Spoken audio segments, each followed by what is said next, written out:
So, I popped into High House Insurance to see if they could quote for my house insurance rather than using the internet. High House got a great deal. So to celebrate, I bought a posh hairdo.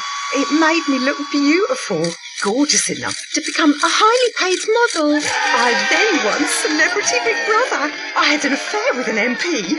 Now I'm promoting a doll of me that says, "Cool blimey, you're well fit." Happy things happen when you talk face-to-face with High House Insurance. See if we can beat your home insurance quote from the internet. Find us on the High Street, Selsey, or call 606 552. Hello and a very warm welcome to Manhood Internet Radio. I'm Tony Wiener, your host for the 1st June 2017 show.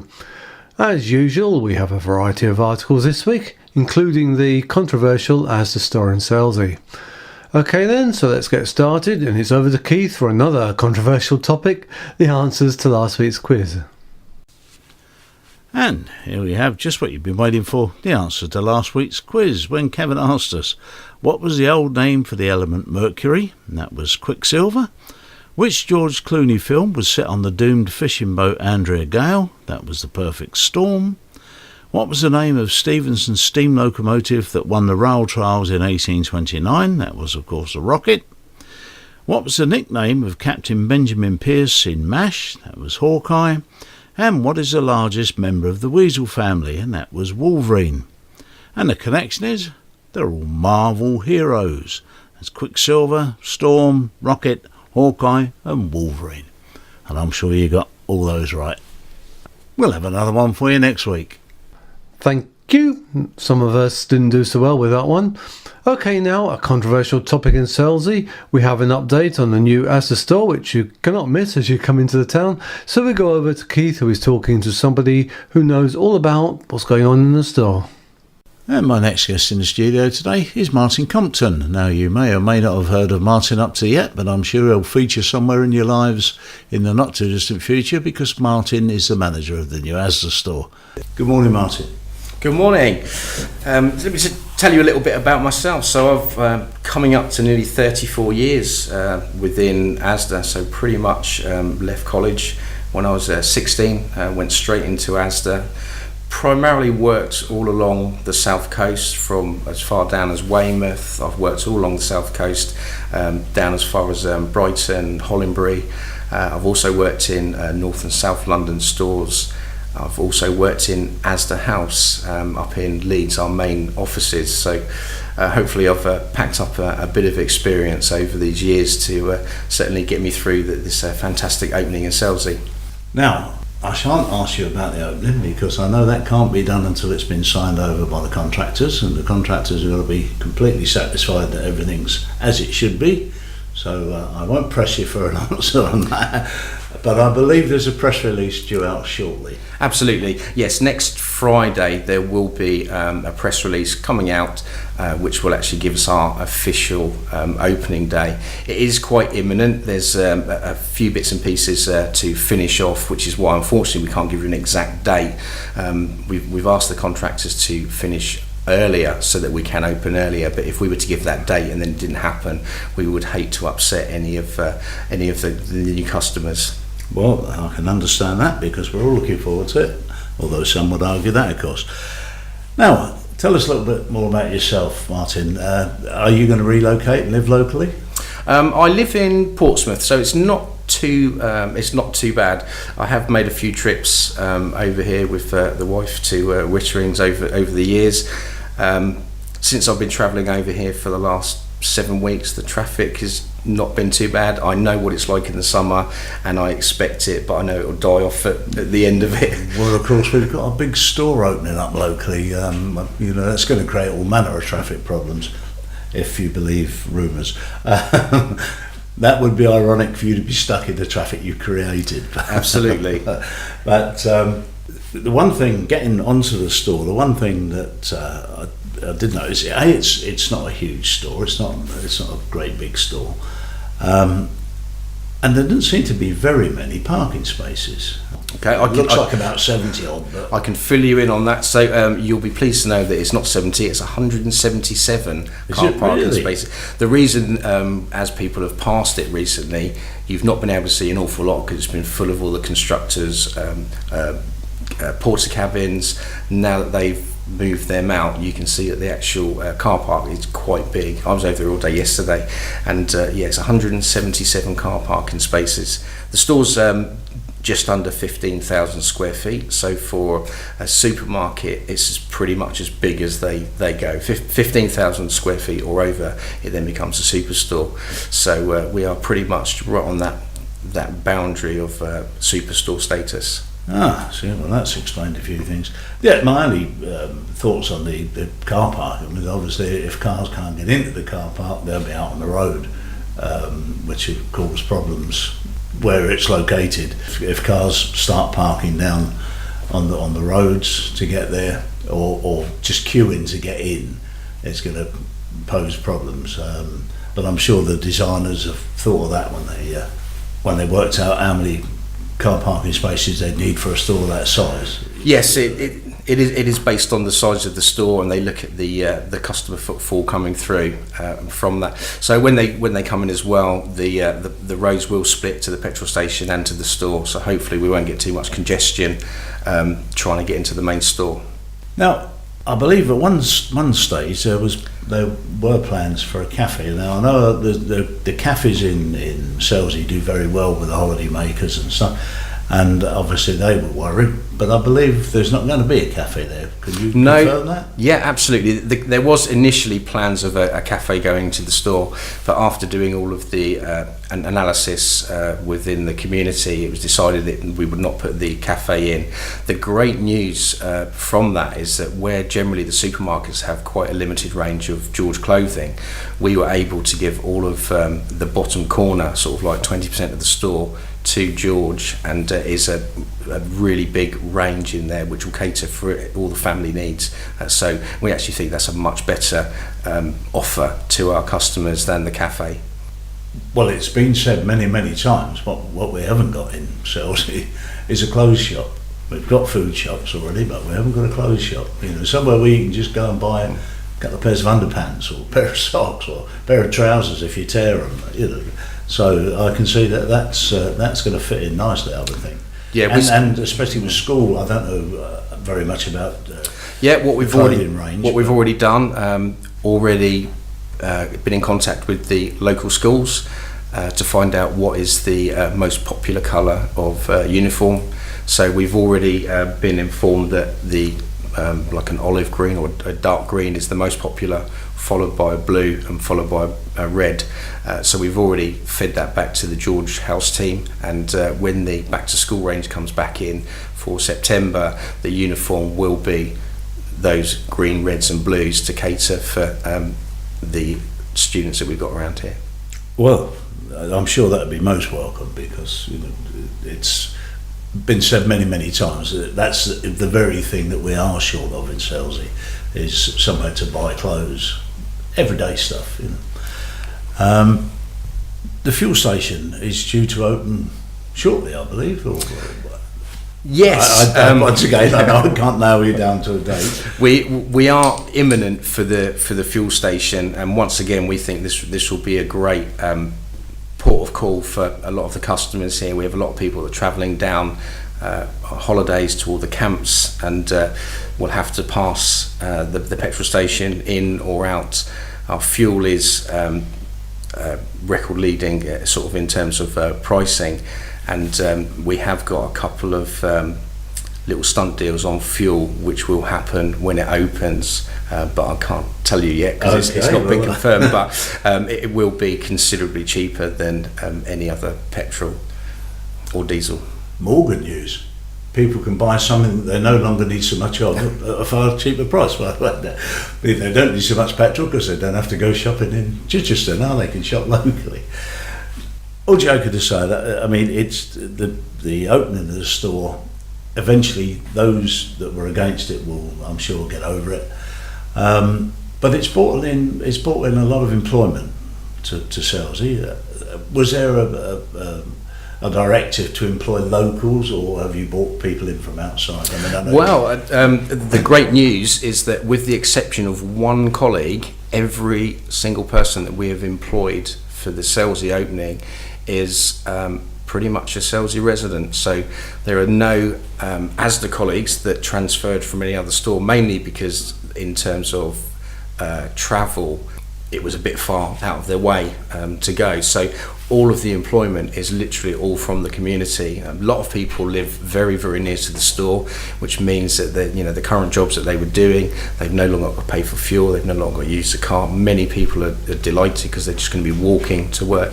So with the exception of one person, everyone in this store when it opens is a Selsey resident, which is great because they all seem to know everyone. So I think that will be really good from a customer service point of view, that it will be very warm and friendly as soon as people come in. It'll be a village shop, because everybody, if you don't live here, you may have got a feel for it, but it's very much a village atmosphere. Although it's a town now, of course, it must be because we're sitting at the town hall. But it is very much a village atmosphere, and a lot of people do know, a lot of people, as it were, and so to be able to walk into a store and be recognised by staff and say hello and stuff, that will help maintain that village atmosphere. I think that will be excellent. And we found that as well. The sort of the community spirit from all of the interviews and the Asda Magic sessions which we've held. A lot of people come in, they do all know each other, which is great, because I think as well that takes away some of the barriers that when you're taking a new step into a new job. With people you're not really, you don't really know. A lot of these people actually know each other, so they've already started bonding whilst they've been out in other stores training as well. So we're already building up a great family. And I think the nice thing about the supermarkets, where they are smaller, you do get a much more of a family team in the store, where we all help each other out, as opposed to having lots and lots of different departments across a big expanse of space. So certainly we have got a real family spirit going on in the store, which we can't wait to show everyone. That sounds wonderful, because it will keep it village. And I'm one of those people, as I say, that prefer it to be a village and call it a village, and hopefully then we'll maintain the village atmosphere, which is what we all love. Now we don't know when it's opening, but when it does open, what are the opening hours going to be? The opening hours are going to be Saturday to Friday. It will be 7 a.m. till 11 p.m, and then on Sunday it will be 10 a.m. till 4 p.m. And the petrol station, I will say, is what they call a pay at pump. It's an unmanned petrol station, so that opens exactly the same hours as the store, because where it's unmanned, if we've not got people in the store overnight, if someone can't get a receipt or there is a problem, there will be no one there. So it does shut at the same time and open at the same time as the store hours. Which brings me on to my next question: servicing hours. Have you got an allocated time for vehicles coming in, making the deliveries to the store? I mean, yes, stocks have got to be replenished. Yeah, absolutely. So our windows in the morning, so our fresh wagons will come in first thing in the morning from 6 o'clock. So by the time that the store opens, we'll be well on the way. Then our grocery deliveries come in the afternoon. They're already checking out the roads at the moment, because they don't know what it's going to be like throughout the summer, because obviously we don't want to have deliveries 2 or 3 hours late, because that's going to obviously affect our customers. So they're looking at the delivery schedule for the afternoons, just to make sure that we don't get caught. There's no delivery restrictions for the store or the surrounding area, but obviously where we're not 24 hour, normally you take them through the night, which we won't be doing. So we'll be getting the fresh in the morning and then the groceries in the afternoon. Oh, so there'll be no night traffic in and out? No, no, nothing at all. Nothing at all. Because I know the store's not open, but there could conceivably be people working there unloading vehicles out of store hours. No, from 11 o'clock, that's it. The place will get shut down, so it'll be nice and quiet. Lovely. That will please some people. Not all of them, but that will please some. Now, in my experience of Asda, when they build a store, they like houses around it, and they quite often building new estates or as part of a new estate. Would there be plans for extension of the store when all the houses are built that are going down by it? Or provision even? No, I wouldn't say plans for it, but is there provision for it to expand? There is a little bit of provision to build on there. The only thing is, because of the supermarket is not allowed to be any more than 15,000 square feet. Oh, that's right, because it then becomes a superstore. Because then it becomes a superstore, which then you have to cater for lots of extra things. So from the meetings that I've been, there are no plans, certainly not in the foreseeable future, to extend it. I think as well, from the information that they've captured from Selsey, that in the the winter months, the population is around about 10,000 people. In the summer, for them short three months of summer, it does go up to 20 plus. So for the rest of the year, from September around, from the data, that the store is big enough to cater for the population of Selsey. I'm sure you're aware that it has split the community a little bit, with some people saying it's the best thing since sliced bread, and some people not so happy about it. And I've seen both sides, especially on social media, that people say, "Well, I've never set foot in there." Well, we'll wait and see about that. I may have said it myself at some stage. But of course it's necessary, it has to grow. Selsey has to grow, the whole world grows, and so we need to cater for the people that are here. I think it's going to be meeting a need that's been a great need for a while. So, as I say, things like clothing and stuff like that. I think people will come round eventually. Some won't, of course. What does worry me is, and since we've been talking about the Asda store since its first plans went in, is the increase in traffic into the area. Because why would anybody from Witterings, from Bracklesham, from Moddington, from anywhere out that way, why would they travel north of the A27 to shop when they can come through the back roads to Asda here? Same sort of distance, similar sort of roads, a bit narrower, and that's the worrying part, is that then they're using the narrow roads in the area become much busier. Now I would guess that there's been some experts looking into that somewhere along the line, but whether they've got it right or not, I have doubts about them.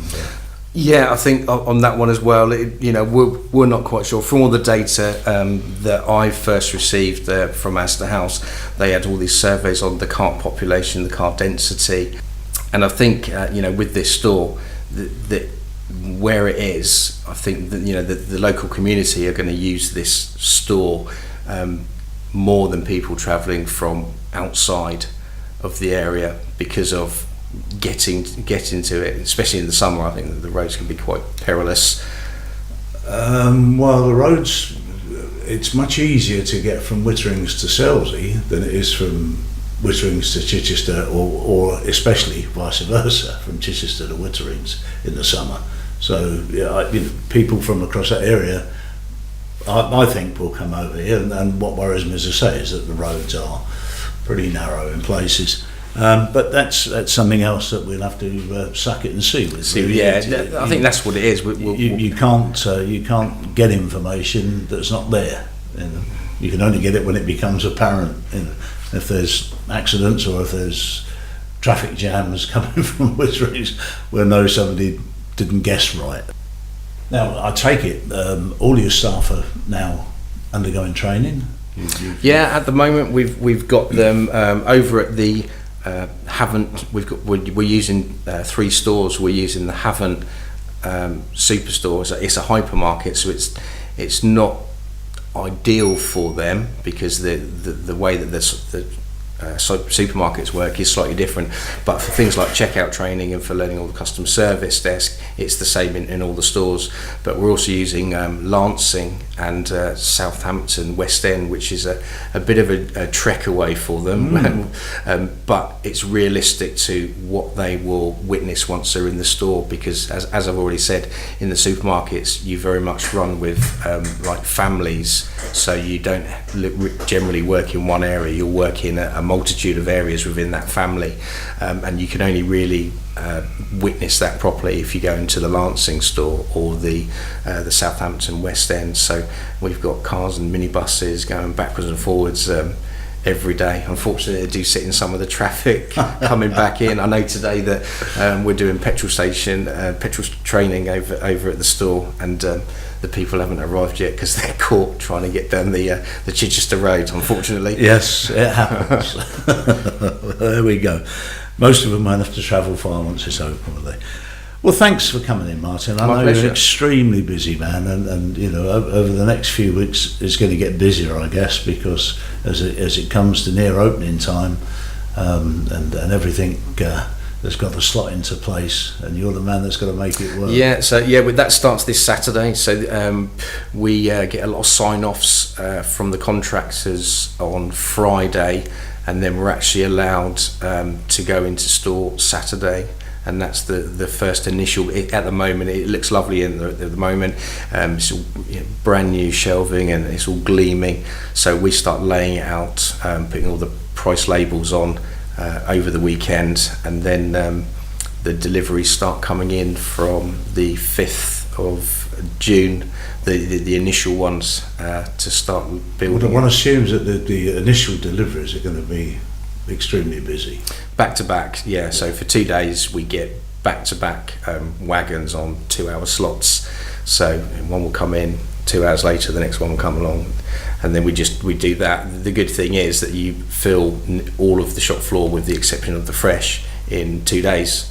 So I'd like to see that on one of these time lapse. It's funny you say that, because I was actually going to bring my GoPro in when we go in next week and put it up in the corner and just leave it on time lapse, because it is. I've seen the store. When was it? Last Tuesday I went in there and it was like an airport hangar. There was nothing in there. I was back in there yesterday and everything is done. It's absolutely amazing how quickly these shop fitters can build you a store. It's quite incredible. I guess they built a few of them. Experience, Yes. Well, thanks once again, Martin, for coming in. As I say, I know you're a very busy man, and I know you're supposed to be off today. I think time off is going to be a bit of a premium for you over the next few weeks. But I'll get it back in. I'll get it back in from September when it quiets down. That's right. Yeah, you can have a month in the Seychelles or something. As I say, thanks once again. And I'm sure, ladies and gentlemen, if you don't know, or if you didn't know the name Martin Compton before today, when you go to the store, look him out and you can put a face to the voice. And you can let us know if you think he's lying about his age. I don't think he's 50 or anywhere near it. And I'm sure he'll be there welcoming you with open arms. Absolutely. Thank you. Pleasure coming on today. Thanks very much, Martin. Thank you, gentlemen. A very interesting update. A change of scene now as we catch up with Liz and Dennis on that very important service, the first responders. Right, with me now, I've got Dennis Collins and Liz Watson, and they're from First Responders. Now, we've not heard from First Responders for a little while, and sadly remiss of us. And they're going to be telling us and enlightening us on how First Responders are going at the moment. Good morning. Good morning. Good morning. Now, as I said just now, I haven't spoken to Liz certainly about First Responders for a while, and she's not been very well. She's fallen over, broken her leg while walking, which is supposed to be a fairly sort of sedentary sport. There we go. Anyway, back to First Responders. How are they doing? Well, actually we're not doing too badly. We've got a long way to go, but perhaps I can start off explaining to people why we have first responders. As you all know, the road from Chichester down to Selsey is a narrow, very busy road, and once you pass the Highley Junction coming into Selsey, If there's any accident or anything in that part of the road, Chelsea is totally cut off. If we call for an ambulance on a 999, if there's one they can divert, we might get it reasonably quickly. Otherwise, it comes from the Make Ready Centre in Tangmere, which is quite a long way away. So we've got this period where somebody might have had a heart attack, a cardiac arrest, an accident, many things, waiting for treatment. And this is where we come to the first responder. The first responders are a group of volunteers from the local community who are trained by the South East Coast Ambulance Service, and they act as a resource of the ambulance service. But although the ambulance service train them, they don't pay for them. It's a totally donation-based scheme. No money from the NHS, no money from CCAM. Now I know because I spoke to Liz some time ago now, and I was one of those people that actually thought first responders were part of the NHS. When I first moved here, when I first saw a first responders, I thought, what a good idea. We're a little bit out of the way, we're 8 or 9 miles from Chichester, and they stationed somebody down here so that they got somebody on site until the ambulance gets here. And of course I was totally wrong. Well, these responders give an awful lot to the community because, of course, it's totally voluntary. They're not paid. They don't get any expenses except for petrol if they use their own car. It is a question of love of the community that they do it. And it's not a job that many people would be willing to take on. I mean, you've got to have you've got to be a certain kind of person to want to take part in that. And I understand that you're short of a few people of that calibre. We are short of people of that calibre. In fact, anybody who wants to be a responder, please contact us, and perhaps I can give you a contact a little later on. So, yes. What we've been doing over the past year, responders used to use their own cars, but the Chelsea Town Council Community Fund gave us £20,000, and we've been able to buy 2 vans with that. They're all marked up, Chelsea first responders. They've been equipped partly by the South East Ambulance Service and also by the community scheme here. We provide things like uniforms and training equipment. In fact, recently we bought a mannequin, a smart mannequin. It cost £1,000 for the training of our responders, and it's a very clever device because it tells them whether they're doing things properly or not, and actually gives them a mark. So that was one big expense. But one big problem, of course, is cardiac arrest. Now, cardiac arrest is an electrical problem. It's not a heart attack, it's an electrical problem, hence the use of a defibrillator. But it needs to have a defibrillator very quickly. If someone has a cardiac arrest and they just use CPR, which is chest compressions, or cardiac pulmonary resuscitation if you want the full name, if you give them chest compressions, the chances of survival are about 6%. Now these are very rough figures, they're not precise, but about 6%. If you can get a defibrillator to somebody within 3 to 4 minutes, their chances of survival leaps to between 70 and 80%. That's a huge difference. It's a huge difference. Unfortunately, every minute thereafter that you don't have a defibrillator, then the chances drop by 10% per minute. So it's essential that we get somebody there quickly. If it's a responder, we hope to get them there within 3 to 4 minutes.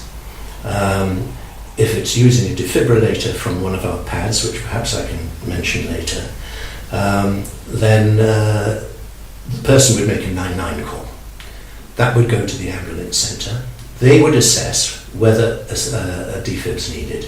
If they are, they would tell the call taker exactly where the nearest public access defib is and the code to get it, so they can open the box. That answers the question that I was going to pose to you, because I've seen the defibs about, And how do you get to it? No, the ambulance service will give you the code. And the defib itself is an automatic, very clever defib, because it tells you how to put it on the patient, and then it tells you what to do, because it assesses the patient and decides whether you need to use a defibrillator or not. If it does, it'll tell you, it'll tell you probably to start off with chest compressions, and it will tell you if you're pressing hard enough. It will tell you if you're doing it in the right rhythm. And then, if you require a defibrillator shock, it will say, stand back and press the green button. If it happens to be a green button on that particular defib. Yeah. But they talk you through it, as will the ambulance service. It's brilliant. I mean, so many people must be aware of the defibs that are around, but don't actually know what to do and would possibly be frightened of using them in case they did more damage. Now, let me put it this way. You don't have to be a fireman to use an extinguisher. You don't have to be a paramedic to use a defibrillator. It's as simple as that. one assumes that if you did need to be a paramedic to use one, they wouldn't be putting them out for public access. So as Liz said, we decided to set up one box moving the defib out of the dive centre and 5 others. But as I said, these could cost up to £1,600. Now we're very fortunate because High House Insurance Services said that they would sponsor the boxes. Well, as usual, it's very, very good of them. They're amazing. We all know the worth of High House. They're £420 each. You can't live in Selsey and not know the value of what High House Insurance does for the community. Right. What a man. Yes. And then we have to wire them in, and that could cost anything up to £200. And luckily, Rose Electrics volunteered to do all that for us for nothing. And then it came to the defibs, which cost in the region of £800. And we have been absolutely amazed at the response from the community. It has been quite mind-blowing, to be honest. So we have those boxes up, and we're a smidgen away from completing our task. Now they're sited at the moment at the East Beacon Evangelical Church, at the St Wilfrid's Roman Catholic Church, the Fisherman's Joy, and the fire station. And we hope to have one at the end of Halefield Road next to the beach very shortly. And there's a possibility, I say a possibility, of another one going in north of the town. Well, we can only wish you well with the task that you set yourselves to do this. It's incredible. It's incredible for the community. It's been an incredible community response to it, and thank you from us especially to the likes of High House Insurance and Rose Electrics. People and the community. And the community itself, of course. Yeah. But there's others. Can I just mention these? We can't fit these boxes to private properties. We have to find public places where we can do it. So we need to thank those people I've just mentioned, East Beach Evangelical Church, the Fisherman's Joy, the St Wilfrid's Roman Catholic Church, and the fire station for allowing us to put boxes there. Absolutely. Because they actually pay the electrical costs for them as well, which could cost as much as £12 a year. Oh, it's all a little bit. All a little bit. Yeah, that's right. It's all a little bit. But if Selsey first responders had to pay all those little bits, of course, it would make a great big difference to what they were able to do. Well, we've raised a lot of money for that, but we mustn't forget the fact that it costs us still about £3,750 a year just to operate the scheme. So this is an ongoing cost, and that's where we look to the community again. And this is where Liz comes in, actually, because she's our star lead fundraiser. Yeah, I know. And is a little dynamo, I might add. Absolutely. Have you got any fundraising activities in the near future? I think the next big one we've got is Lifeboat Day, isn't it? Yeah, we'll probably do something at when they do the film show. We'll probably have a presence there. but we will be doing a stall there of some kind, doing demonstrations again. We've just, the day before yesterday, did one at the local school. The children were amazing and they really took it on board. We had parents come to the school because we feel the more that people learn about it, the more they'll realise how important it is. We did the WIs, we did a demonstration for the WIs. We included the WI from Hunsdon and Siddlesham, so we get a much rounder audience really, and they were amazed. And we also do demonstrations about putting into the resus position and also putting people into different positions to save their life, which you don't really think about. People say we mustn't move them, but some instances they have to be moved if they're being sick because they would choke, so they have to be moved, and this is what we're trying to get across. It's all valuable information, and it can save lives. And I hate to bring up the terrorist issue, but it's there and it's real, and you could possibly be, hopefully not in Chelsea, but hopefully nowhere at all, but you could possibly be in a situation where that information could save somebody's life in an instance like that. And also because at the moment we saw all those ambulances, well, all those ambulances have to come from somewhere, so they do a backup system. I know this because of the last event that happened. They do a backup system where they pull them from all different areas, so that would mean we'd have less ambulances for us in these instances, so we needed more because we've got to be on the ground. You've got to, it's like we've got a fire, they pull them in all the way around. Oh, absolutely. Well, I know the value of first responders, Liz, as you well know, because I've used them. And I didn't do it on purpose, I promise you. And hopefully I shan't need to do it again. But it is so reassuring to know that they're there, and that they're on your doorstep, and they can be there within a few minutes, a very few minutes in many cases. One important feature is that we operate under the South East Coast Ambulance Service, and it's a very strict rule that the responders cannot respond in their own right. They can only operate as directed by the ambulance service. In other words, it's probably in result to a 999 call. Yes. And that's actually quite an important feature because they train them, and as far as the ambulance are concerned, we're a resource. Yeah, so you don't go knocking on the first responder's door saying, look, I need your help, I need your help. You need to go through the proper channels, because if you pull that person away, they're not allowed to do it, but if you were to pull that person away from being on standby or whatever it is, and the ambulance service thought they still had him to use, you'd be denying somebody else, and who's to say whether your particular case is more important than the other person. So respect their privacy and don't go knocking on their front door, because if you want to use a defibrillator, phone the ambulance service, they'll tell you how to do it. That's right. If you want to use a first responder, phone the ambulance service and they'll do that for you. Absolutely right. Well, one thing which is very important is if it's at night and you make a call to come to your home, it's very difficult in Chelsea because the lights go out.